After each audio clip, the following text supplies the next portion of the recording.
Hi! My name is Marv, and ako ang inyong magiging trainer. In this video, you will learn kung paano mag-enable ng shipping methods.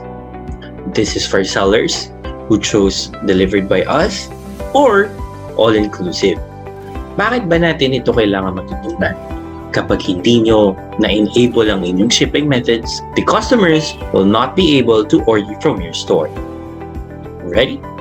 Let's begin.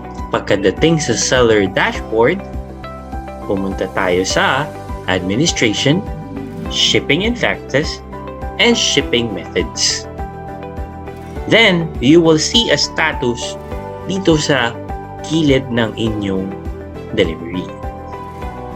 For Express, if you chose to have Express delivery to your store, simply click the drop-down arrow at piliin ang active.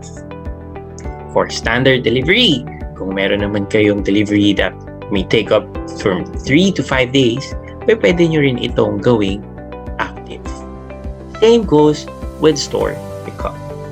Ensure that you click Save.